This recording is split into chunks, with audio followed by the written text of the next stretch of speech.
Okay, September the 8th, 2006, just about 10 years ago, and I was at work at my electrical business in Berrima in Darwin, and a mate of mine from Queensland rang and said that he'd heard that Peter had been badly injured in a car crash, which initially I had no answer to at all because I didn't know whether that was right, wrong or anything else. Anyway, then it became fairly obvious with, I think someone else that rang, and then a radio report, and then the local TV station that rang me up saying, will I do an interview about Peter dying, which I was actually happy to do because I think that a lot of times it's good to get an answer out there straight away rather than sort of sooking in a corner, I guess, because I don't think that helps anyone. The next few weeks was just very hectic, and I was fortunately going to Bathurst anyway that year, and I was taking a little camper van down there that I was going to drop through to Melbourne.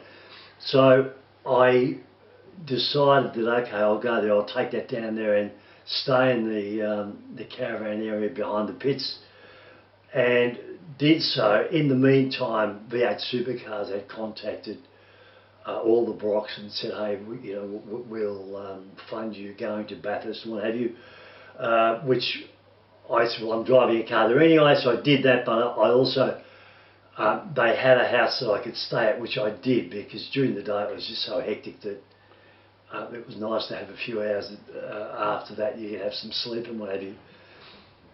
But I think it was one of the most important weeks of my life because I learnt, I think, more about Peter that week than I knew before that.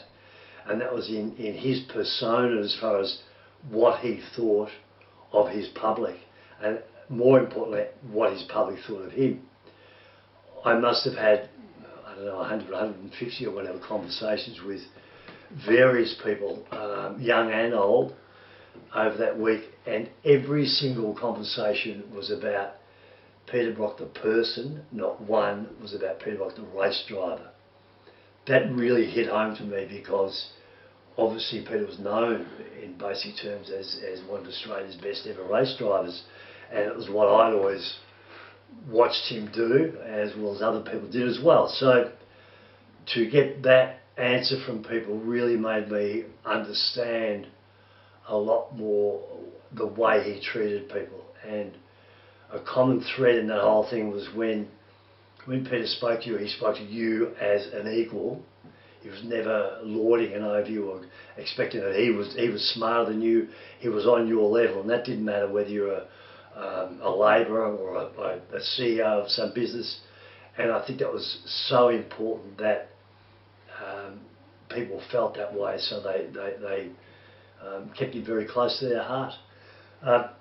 Some of the stories were just astounding. I mean, as far as Peter would meet someone for 5 minutes and sign something for them and have a very quick chat with them, would get their name and who they were, where they came from very quickly, and then a lot of times would have a little sort of saying that he'd give them, and it was amazing how those people would keep that close to them for, well, forever virtually. I mean, this might have originally happened in the 80s or 90s or something, and here we are in 2006, and they were just absolutely still besotted with Peter and just absolutely crushed at the fact that he was no longer with us. And that was just incredible how they would openly tell you how he changed their life. And normal sporting people don't do that. And so Peter, to me, he just had that something a little bit different that just resonated with people in just an amazing way.